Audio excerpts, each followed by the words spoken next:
छोटे छोटे बच्चे, आप सभी का एक बार फिर से स्वागत है। आज के दिन हमारे देश के प्रथम प्रधानमंत्री श्री जवाहरलाल नेहरू जी का जन्म हुआ था 1889 में।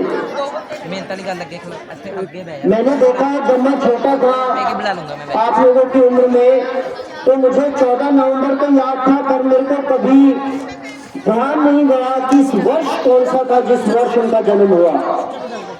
तो क्या आप लोग ध्यान रखेंगे 1889 में 14 नवंबर को जवाहरलाल नेहरू जी का जन्म इलाहाबाद, जिसको आज हम प्रयागराज के नाम से जानते हैं, वहां पर उनके घर का नाम आनंद भवन हुआ करता था।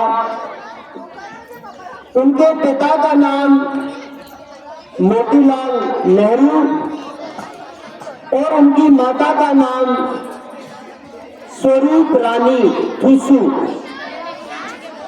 जो कि लाहौर की एक महाराजा की बेटी थी, और मोतीलाल नेहरू जो है वो कश्मीरी पंडित, जो कि इलाहाबाद में गंगा के किनारे उन्होंने अपनी रिहाइश बनाई थी। तो प्यारे बच्चों, मैं आपको एक बड़ी प्यारी रोचक सी घटना बताने की कोशिश कर रहा हूँ आप ही के लहजे में, ताकि आपको समझ में आ जाए। जुगराज प्रिंस समझ आ रहा है जो मैं बोल रहा हूँ? ओके।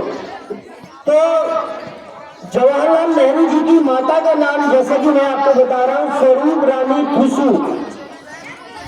मोतीलाल नेहरू उनके पिता का नाम।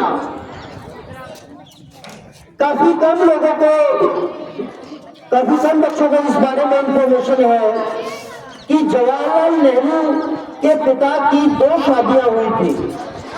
पहली जो उनकी शादी हुई थी, उसमें जो उनकी पत्नी थी, जब उनको पहला बेबी होना था, उसी समय दुर्भाग्यवश दोनों माता और बेटे जो है उनका देहावसान हो गया था, मृत्यु हो गई थी। इस वजह से स्वरूप रानी थुसू जो है वो उनकी दूसरी बीवी हुई थी, दूसरी पत्नी थी मोतीलाल नेहरू जी की। और जो बात आपको मैं उनकी माता के बारे में बताने के बाद जो मैं आपको बताना चाहता हूँ कि ऐसा कहा गया किसी योगी के द्वारा कि मोतीलाल नेहरू जी को कभी भी पुत्र की प्राप्ति नहीं होगी, ऐसा लिजेंड्स कहती है कि किसी एक योगी ने कहा था। तो उनको पहला बच्चा हुआ, वो 1 साल की उम्र भी नहीं हुई, उसकी मृत्यु हो गई। उसके बाद जैसे ही वो जो योगी था जिसने ये भविष्यवाणी की थी कि इस परिवार में कभी पुत्र धन की प्राप्ति नहीं होगी, उस ऋषि की जैसे मृत्यु होती है, उसके ठीक 10 महीने बाद 14 नवंबर 1889 को जवाहरलाल नेहरू जी का जन्म हुआ। यानी कि जो योगी जी ने बात कही थी, उसका कहीं ना कहीं उनकी जो स्वरूप रानी थुसू, जो उनकी माता थी, वो बड़ी धार्मिक विचारों की थी।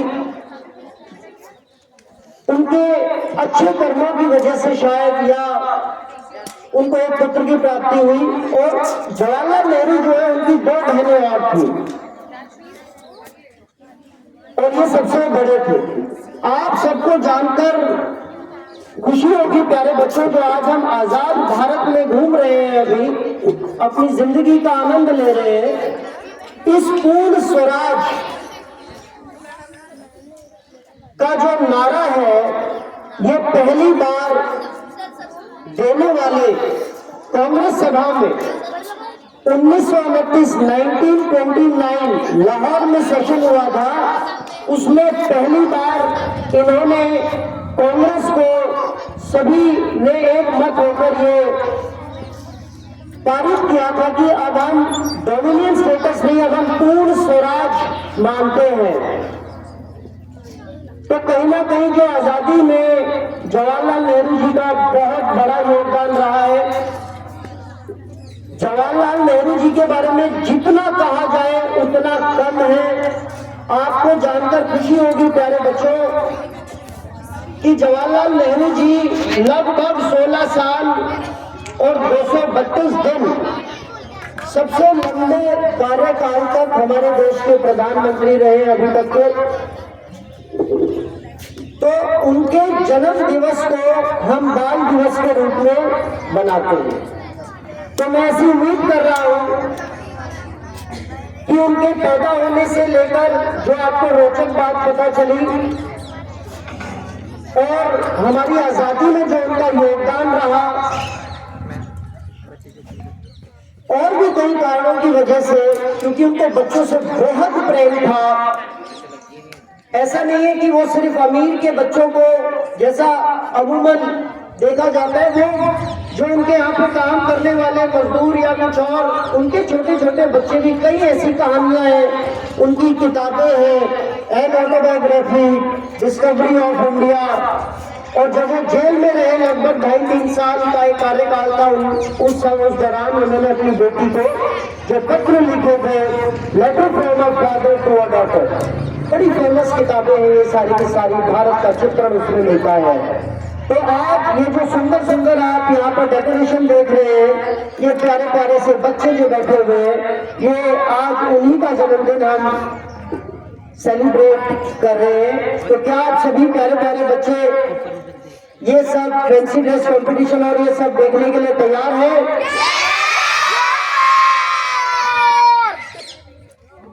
आपकी तालियां बता देंगी कि आप लोग तैयार हो कि नहीं। जोरदार तालियां।